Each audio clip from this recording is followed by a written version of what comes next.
droit de réponse à Amnesty International.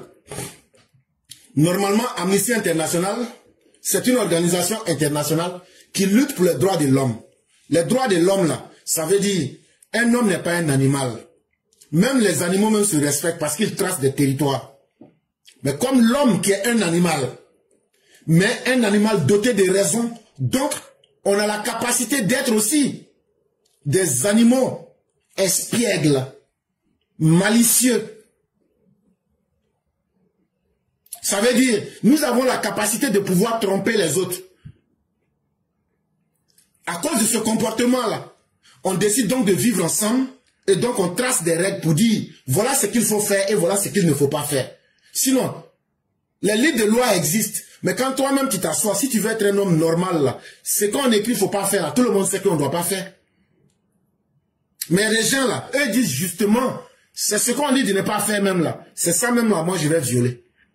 Parce qu'eux ils pensent qu'ils sont un peu trop malins que les autres. Eux pensent qu'ils pourront se jouer des autres. Et c'est ce comportement mesquin là qui fait que on écrit des textes de loi. Mais malgré tout ça, dans certains pays, que ce soit les opposants ou bien même le parti au pouvoir, on viole les droits des hommes. Et il y a des organisations internationales qui viennent pour dire, quand c'est comme ça, nous on va être les lumières qui vont mettre ce que vous voulez cacher et le monde va savoir tel pays se comporte mal avec ses citoyens. Normalement, c'est ça qui devrait être le rôle d'une organisation telle qu'Amnesty International. Mais vous savez, ces organisations, quand elles sont internationales, cela ne veut pas dire qu'elles maîtrisent tous les problèmes de tous les pays. Donc, quand Amnesty International vient en Côte d'Ivoire, c'est vrai que c'est une grande organisation internationale, mais ils vont travailler avec des Ivoiriens. Et ces Ivoiriens avec qui ils vont travailler, on suppose que ces Ivoiriens connaissent mieux les problèmes de leur société et seront suffisamment honnêtes pour dire la vérité. Or, qu'est-ce que nous constatons en Côte d'Ivoire? Amnesty International section Côte d'Ivoire dit que pourquoi le gouvernement ne laisse pas les marcheurs là marcher? Pourquoi le gouvernement empêche les libertés publiques? On dit qu'il n'y a pas de problème. Quand on a laissé les gens marcher, il y a eu la mort d'un gendarme. Il y a eu les pillages à Yamoussoukro. Il y a eu des actes de vandalisme. Mais Amnesty International est devenu subitement muet. Amnesty International qui a encouragé cette dérive subversive de l'opposition ivoirienne ne parle plus. Et là, finalement, on se demande, qu'est-ce que Amnesty International section Côte d'Ivoire défend réellement? Est-ce qu'il n'y a pas des opposants qui se sont infiltrés dans Amnesty International section Côte d'Ivoire pour ne plus défendre les droits de l'homme, mais pour défendre les droits de l'opposition ivoirienne? C'est la première question qu'on se pose. Ou bien, Amnesty International n'est pas infiltré, mais Amnesty International est dans le cadre d'une mission internationale pour déstabiliser la Côte d'Ivoire, en encourageant les violences en Côte d'Ivoire. C'est la deuxième problématique. Et la troisième question que je pose, en agissant ainsi, est-ce que Amnesty International section Côte d'Ivoire ne perd-elle pas sa crédibilité en faisant une approche sélective et la dénonciation à travers le silence complice des dérives de l'opposition? Est-ce que le fait de se taire aujourd'hui, là où Amnesty International était capable de crier pour dire laissez les opposants, maintenant qu'on a laissé les opposants, les dérives, les dégâts, les pertes en vies humaines qu'on a constatées là, pourquoi Amnesty International se tait comme s'il n'y avait rien? Est-ce que le fait de se taire là, ce n'est pas une complicité avec les opposants ivoiriens? À l'attention de la direction régionale d'Amnesty International Côte d'Ivoire pour l'Afrique de l'Ouest et le Centre, la République de la Côte d'Ivoire, par la voix vibrante et indomptable de ses citoyens épris de paix, de justice et de dignité nationale, tient à répondre avec une fermeté inébranlable, empreinte de raison et de vérité historique. À votre communiqué du 11 octobre 2025, qui, une fois de plus, fait montre d'un parti pris non seulement inacceptable, mais profondément inquiétant dans son analyse biaisée et superficielle de la situation préélectorale en Côte d'Ivoire. Et donc, ça c'est une lettre qui est adressée à la direction régionale d'Amnesty International pour la Côte d'Ivoire et pour l'Afrique de l'Ouest et l'Afrique du Centre. Pour leur dire, le 11 octobre 2025, vous avez dit que le gouvernement ivoirien doit laisser les gens marcher. Que parce que si on ne laisse pas les gens marcher, c'est contre la paix, c'est contre la justice, c'est contre la dignité. Bon, ça vous avez écrit. Et vous avez accusé le gouvernement de tous les mauvais noms. Mais ça, c'était le 11 octobre 2025. Bon, aujourd'hui, là, les gens ont marché. Ça a créé maintenant une situation préélectorale de violence.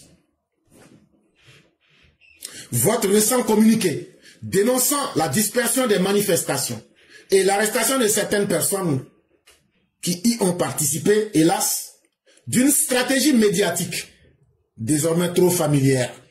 Guettez patiemment le moment où l'État exerce sa légitimité, prérogative constitutionnelle de maintien de l'ordre, pour aussitôt s'élever en héros d'une prétendue répression, tout en entretenant un silence assourdissant et une complicité face aux appels permanents à la violence, à la subversion, à l'anarchie orchestrée par certains acteurs politiques. Quand Tidjam Thiam a dit de libérer la Côte d'Ivoire, Amnesty International n'a pas entendu. Quand Pulcherie Balé parle et elle dit d'aller kidnapper les familles des policiers, Amnesty International n'a pas entendu. Quand Damona Picasse dit qu'il faut que les Ivoiriens soient le sacrifice de eux, leur révolution, Amnesty International n'a pas entendu. La seule personne qu'Amnesty International peut interpeller, c'est le gouvernement. Pour lui dire, ah, vous avez, les gens ont marché, vous avez arrêté ces personnes. Mais Amnesty International ne pose pas la question au gouvernement.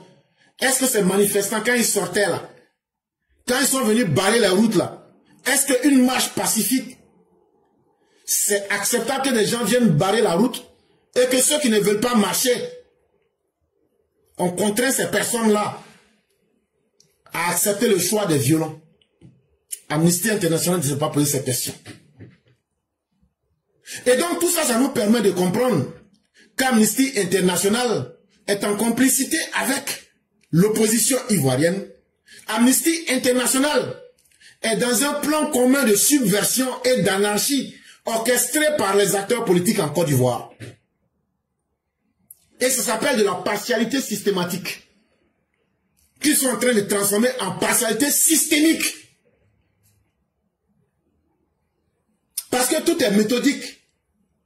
On ne peut que susciter un questionnement profond sur votre impartialité, votre sérieux et votre crédibilité en tant qu'organisation vouée à la défense des droits humains.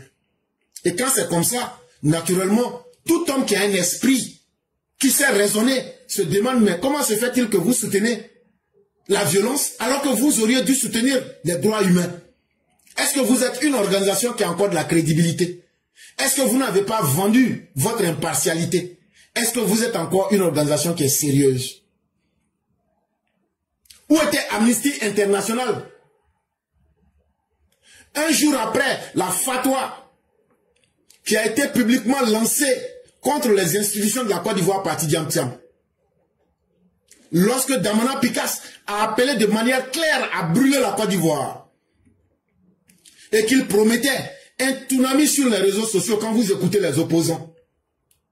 Est-ce que Amnesty International, lorsque des leaders politiques de l'opposition promettent ouvertement l'insurrection armée comme une fin en soi, où se trouve Amnesty International? Mais en ne disant rien, Amnesty International nous montre qu'il est dans un plan et en complicité avec l'opposition ivoirienne. Contrairement à vos allégations, l'État se trouve confronté à une stratégie de déstabilisation d'une précision et d'une méthodologie redoutable, parfaitement orchestrée et documentée, dont nous présentons ici les manifestations les plus flagrantes, incontestables et irréfutables. Un gouvernement qui fait face à une déstabilisation qui est préparé à l'intérieur de la Côte d'Ivoire comme à l'extérieur de la Côte d'Ivoire. Ce gouvernement qui se donne pour rôle de protéger la vie de ses citoyens, cette Amnesty International qui vient accuser ce gouvernement, pourquoi vous avez empêché ces faiseurs d'insurrection à pouvoir créer et atteindre leurs objectifs? Mais comme Amnesty International est frappé d'amnésie, ça veut dire ils sont frappés par la maladie qui fait oublier là. On va leur rappeler comment les choses se font en Côte d'Ivoire. On va leur donner les preuves pour qu'Amnesty puisse se souvenir qu'il est en train d'être une menace pour la paix civile. Amnesty International s'est transformé en Côte d'Ivoire en une caisse de résonance des putschistes, des insurrectionnistes, des violents, des menaces à la paix. Et l'État ivoirien pourrait poser plainte contre Amnesty International. Je dis bien, l'État de Côte d'Ivoire, sur la base des documents produits par Amnesty International le 11 octobre 2025, et sur la base des faits réels des opposants, l'État de la Côte d'Ivoire peut poser plainte contre Amnesty International. Parce que si leur rôle était vraiment d'aider à sauver les vies, Amnesty International allait dire les deux côtés, voilà ce qui est mauvais des deux côtés. Amnesty International n'allait pas participer à la pression médiatique internationale. Amnesty International n'allait pas participer à cette désinformation. Amnesty International serait resté une force de droits de l'homme et impartiale, sans supporter le gouvernement, sans supporter les opposants, pour mettre la vérité devant tout le monde entier. Et donc on va présenter les preuves qu'Amnesty International refuse de voir. En premier lieu, les appels à l'insurrection armée se sont multipliés, avec une constante alarmante. Damana Adia Picas, figure éminente du PPACI, a dans plusieurs vidéos, devenues désormais virales et largement diffusées, exhorté les forces de défense à rejoindre l'insurrection déguisée en désobéissance civile. Ces déclarations sont claires, nettes et sans aucune ambiguïté. Elles proclament avec un ton presque martial, l'heure du combat a sonné, instaurant un climat de tension et de danger pour l'intégrité de l'État ivoirien. Allez sur la toile. Damana Picas dit: je suis militant du PPACI, je prends mes responsabilités, j'invite les forces des ordres à aller faire un coup d'État en s'ajoutant à nous. L'heure est au combat. On utilise des discours militaires. L'heure est à la désobéissance civile. Il faut casser les institutions. Amnesty International n'entend pas cela. Pourtant, la vidéo est sur la toile et elle est virale. Deuxième exemple. Pulchéri Galé, autre figure médiatique de l'opposition, n'a pas été en reste, appelant à une prétendue désobéissance civile active, qui n'est en réalité qu'un euphémisme savamment employé pour désigner des actions de blocage, de perturbation, de sac des institutions républicaines, soigneusement orchestrées et diffusées sur les réseaux sociaux avec une intention manifeste de déstabilisation. Ce que Amnesty International refuse de voir, nous allons exposer ça par écrit et par nos voix. Et ces voix et ces écrits seront utilisés comme des témoignages contre Amnesty International. Parce que nous constatons que Amnesty International est en train d'aider à mettre en danger pour qu'il y ait une nouvelle guerre en Côte d'Ivoire. Et c'est Amnesty International qui se donne le rôle de creuser la fossé en ne jouant pas son rôle. Et si Amnesty n'est pas capable de jouer son rôle en étant impartial, est-ce qu'elle a encore le droit de rester en Côte d'Ivoire? Est-ce que le ministère de la Justice n'a pas le droit de demander des comptes à Amnesty International? Ou bien est-ce que le gouvernement a peur d'Amnesty International? Voilà les questions que nous nous posons. Mais une chose est évidente. Quand Pulchéri Galé aujourd'hui dit dans des vidéos que les policiers et autres forces de défense et de sécurité, si vous arrêtez des manifestants, on ira kidnapper vos familles. Amnesty International n'a pas vu la vidéo. Quand elle explique aux gens, on va faire de l'argent qu'on va vous transférer pour que vous puissiez bloquer les routes, pour que vous puissiez mettre les moyens de la violence et de la déstabilisation en place. Amnesty International n'a pas encore vu cette vidéo. Les conséquences tragiques et meurtrières de cette rhétorique incendiaire se sont manifestées de manière directe et incontestable. L'attaque survenue à Téhini, à la frontière ivoiro-burkinabé, découle sans l'ombre d'un doute des appels propagés des cyberactivistes de l'opposition, incitant les entités étrangères de l'AES à intervenir militairement en Côte d'Ivoire, entraînant la perte tragique et injustifiable des vies ivoiriennes. Que ce soit à Téhini, que ce soit à Difita, qu'est-ce qui a fait que des forces étrangères burkinabées se sont introduites en Côte d'Ivoire? C'est parce que des gens comme les Laurent Gbagbo ont envoyé des personnes comme Kone Katina pour aller dire aux terroristes et aux djihadistes et aux proto-djihadistes qui sont à la tête du Mali et du Burkina, venez faire un coup d'État en Côte d'Ivoire, venez déstabiliser nos institutions, et comme ça, on va être comme vous. Mais Amnesty International ne s'est jamais prononcé sur ça. Aujourd'hui, le Burkina a parqué des centaines de cyberactivistes de l'opposition pour déstabiliser la Côte d'Ivoire sur les réseaux sociaux. Mais Amnesty International n'a jamais fait cas de cela dans ses rapports. Ça fait maintenant 3 preuves. Plus récemment, le 20 octobre, le sous-lieutenant Danilo Clénon Lassina, gendarme en service à Agboville, a été lâchement assassiné alors qu'il accomplissait son devoir sacré sur la route Agboville-Azaguier, près de Grand Yapo. Ce crime odieux, perpétré avec une froideur inhumaine, survient moins de 48 heures après le discours de Tidiane Thiam, président du PDCI depuis Paris. Discours au cours duquel il a proclamé le mot combat et a promis une libération en 7 jours de la Côte d'Ivoire. La chronologie des événements est parlante, irréfutable et expose au grand jour le lien direct entre les incitations à la violence et les tragédies qui en résultent. La 4e preuve que nous donnons à Amnesty International: le 20 octobre, un gendarme a été tué. Ce gendarme a été tué parce que 2 jours auparavant, c'est-à-dire le 18 octobre 2025, Tidiane Thiam est resté à Paris. Il a invité les gens, leurs partisans, au combat et à libérer la Côte d'Ivoire, je ne sais quelle force. Et ils se sont donné un temps de 7 jours. Et c'est 3 jours après, au 3e jour, qu'on a vu la mort de ce gendarme. Mais Amnesty International ne voit pas ces incitations à la violence et ne voit pas les tragédies causées par ces propos violents et ces appels à une incitation à désobéir et à déstabiliser la Côte d'Ivoire. Amnesty International ne voit pas cela. La stratégie de la terreur orchestrée par certains groupes de l'opposition se traduit également par des actes concrets et dévastateurs. Plus de 15 bus de transport ont été réduits en cendres, privant ainsi des milliers de citoyens de leurs moyens de déplacement essentiels.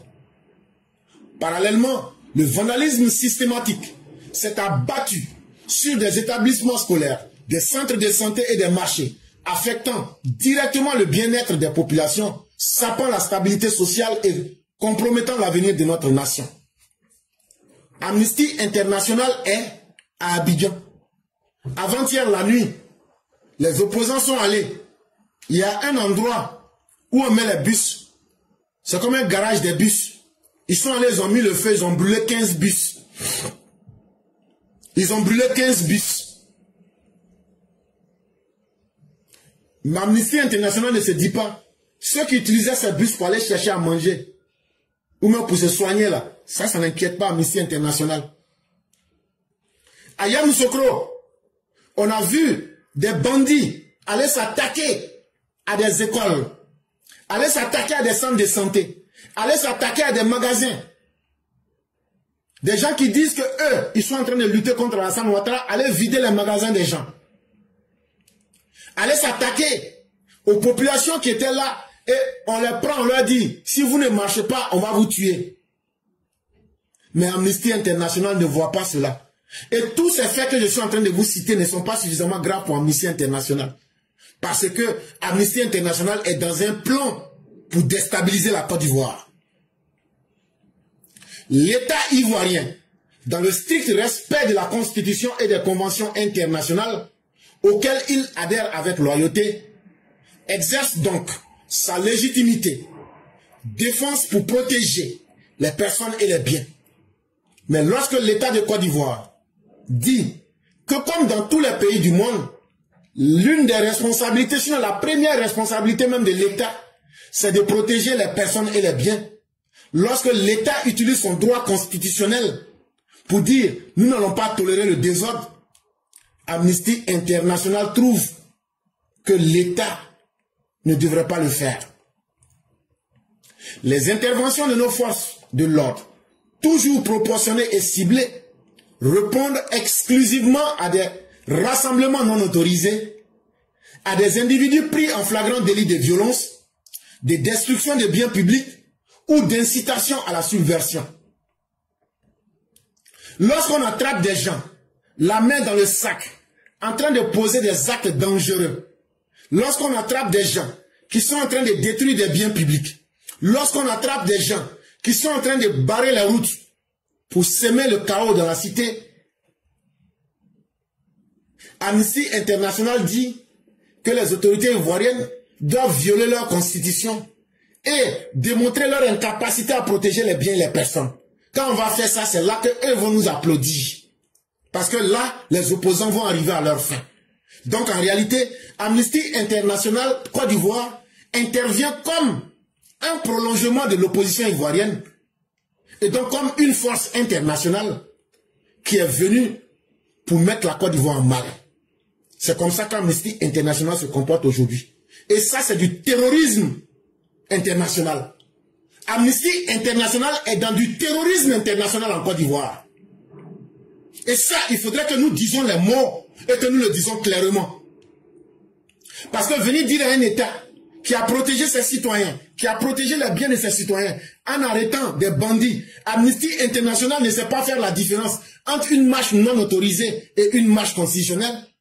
C'est faire preuve de mauvaise foi parce que Amnesty International a aujourd'hui intérêt à ce que la violence prônée par les opposants s'impose à la Côte d'Ivoire. Et donc la terreur, c'est pourquoi j'ai dit que Amnesty International de Côte d'Ivoire est devenue une force, une branche du terrorisme international.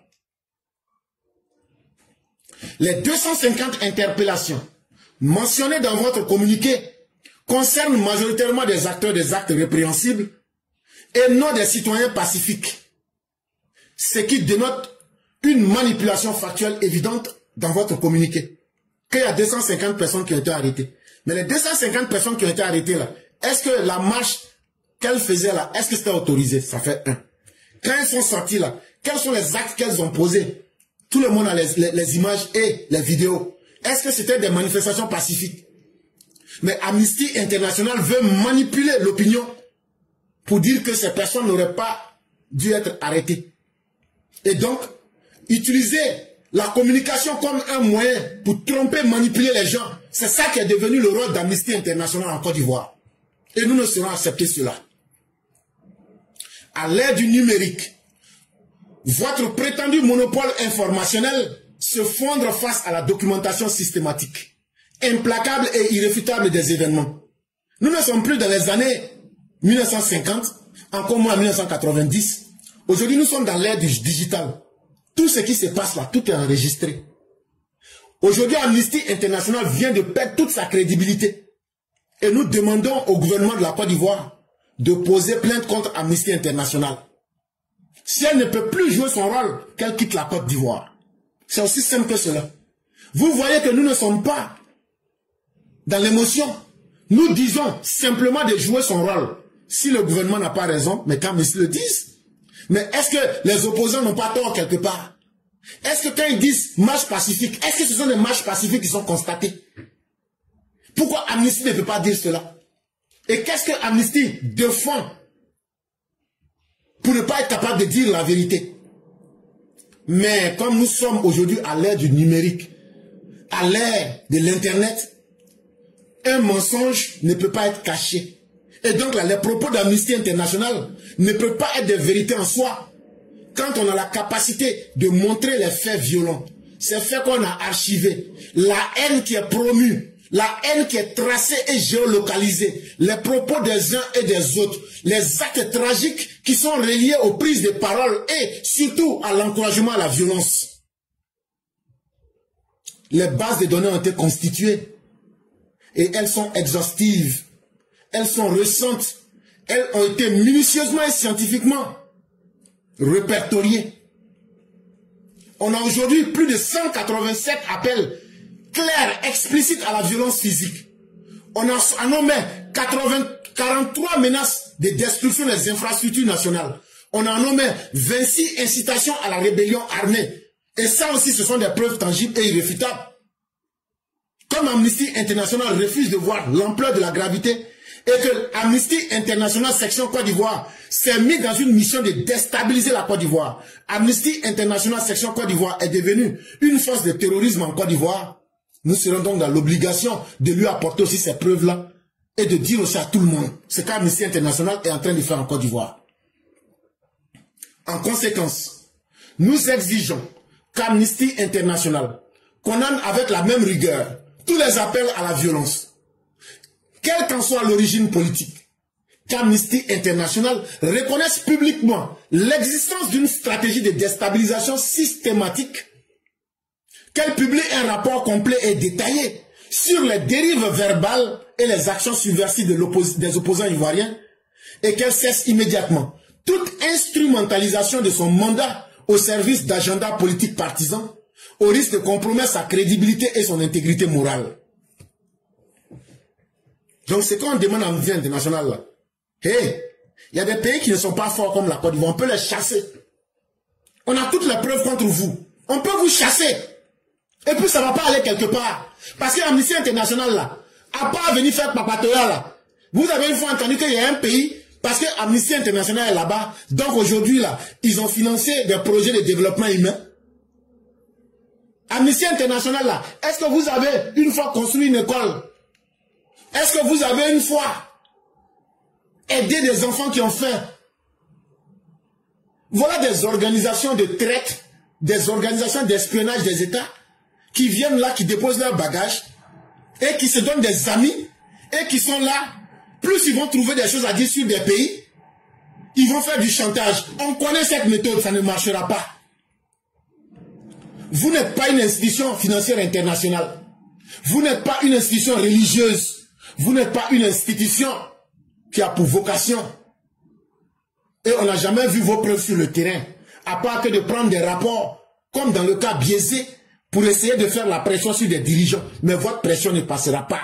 Parce que nous aussi, on a constitué nos preuves. Mais on peut laisser tout ça. Si des pays voyous vous ont chassé là, nous on peut vous chasser. C'est parce que le gouvernement actuel est gentil. Parce que même dit qu'il fallait déposer plainte contre Amnesty. C'est un peu trop leur faire. On peut vous chasser. Si on vous chasse là, ça ne va pas détruire notre partenariat économique. Ça ne va pas bloquer le progrès de la Côte d'Ivoire. Mais ces organisations fantoches qui sont utilisées pour chaque fois mettre la pression sur les pays, cette fois-ci là, vous avez trouvé quelqu'un qui serait un caillou dans votre soulier. Mais ce qu'on vous demande là, si vous n'êtes pas une force de terrorisme, Amnesty International, si vous n'êtes pas une force de terrorisme en Côte d'Ivoire, faites un document, les propos de Pulchéri Balé, les propos de Damana Picasse, les propos de Tidiane Thiam, les appels à la violence, mettez-les dans un document, comme de la manière vous avez critiqué le gouvernement, les appels à déstabiliser la Côte d'Ivoire, les dérives verbales, et les actions subversives de déstabilisation des opposants, là. Faites aussi un document pour dire le gouvernement n'a pas raison, mais vous aussi vous n'avez pas raison. Si vous voulez encore sauver votre crédibilité, si vous avez de l'intégrité morale, c'est la chose la plus simple qu'on vous demande. Et si vous n'arrivez pas à faire cela, c'est que vous nous donnez tout le droit de soit vous chasser simplement de la Côte d'Ivoire ou de poser plainte à la Cour internationale de la justice contre vous. À la CIG, c'est la Cour internationale de justice. On peut poser plainte là-bas contre vous. On peut aller déposer nos preuves là-bas contre vous. C'est à vous de voir. La Côte d'Ivoire demeure profondément attachée aux valeurs démocratiques, à l'état de droit et à la défense de ses institutions souveraines. Nous ne permettrons jamais que des organisations partiales, sous couvert d'une défense supposée des droits humains, participent à la déstabilisation de notre pays. Hey, on va vous dire la vérité. On ne vous permettra pas de venir diviser la Côte d'Ivoire. Nous, on n'aura pas peur et on n'aura pas honte de défendre les biens et les personnes. Parce que ça aussi, c'est un droit démocratique et constitutionnel. On ne va pas avoir honte d'imposer et de préférer la paix. Vous pouvez continuer vos petits copinages, vos arrangements avec les opposants, ou bien avec n'importe qui, de forces internationales parallèles, ça ne nous intéresse pas. Mais votre stratégie de déstabilisation de la Côte d'Ivoire, Amnesty International, vous n'allez pas réussir. Et la Côte d'Ivoire ne va pas s'asseoir pour croiser les bras. Nous sommes des intellectuels, nous sommes des contemporains, et nous avons toutes les capacités. Et nous bénéficions déjà d'une reconnaissance internationale et diplomatique qui fait que nous n'avons pas besoin d'organisations supposément de défense des droits humains qui sont en réalité des organisations terroristes, des organisations partiales, des organisations qui ne sont là qu'à propager le mensonge et la désorganisation de nos États. On ne vous acceptera pas de cette façon. Et ce qu'on va faire là, écoutez très bien. Nous allons continuer avec la rigueur, la précision et la détermination la plus absolue. Nous allons continuer à dénoncer chaque tentative de manipulation de cette organisation terroriste qui se fait appeler Amnesty International. Nous allons continuer à documenter chaque acte de violence et chaque appel à la haine. Nous allons continuer à défendre avec une fermeté inébranlable et absolue le droit des Ivoiriens à leur souveraineté et à leur sécurité. Nous allons continuer à défendre la paix et la prospérité en Côte d'Ivoire. Et nous n'allons pas céder au chantage d'organisations terroristes qui se donnent le nom et des rôles qu'ils n'arrivent pas à jouer. Parce que ceux qui ont été tués et autres, et les violences là, ces personnes méritent aussi que vous parlez en leur nom et au nom de leurs droits. Mais vous ne le faites pas parce que vous avez décidé que la terreur puisse s'imposer en Côte d'Ivoire. L'histoire jugera sévèrement ceux qui par angélisme complice ou malhonnêteté intellectuelle auront fermé les yeux sur la réalité de la subversion et sur le prix réel payé par notre peuple. Et donc, vous aurez non seulement perdu en crédibilité, mais le verdict de l'histoire sera là. Lorsque sera fini le temps de ces élections, vous serez des organisations mortes et plus personne ne parlera de vous. Parce que l'on retiendra qu'il y a eu un gouvernement qui a pris sa responsabilité pour mettre fin à des déstabilisateurs d'une république. Et qu'il y a un peuple qui est resté digne et qui n'a pas accepté le chantage. Et c'est nous, le peuple de la Côte d'Ivoire. Veuillez agréer, madame, messieurs, l'expression de notre plus profonde considération républicaine pour la République de Côte d'Ivoire. Annexe disponible sur demande, archives vidéo des appels à la violence, rapport détaillé des actes de vandalisme, chronologie documentée des événements, documents certifiés véridiques et archivés selon les normes internationales de documentation. Voilà ce qu'on pouvait vous dire.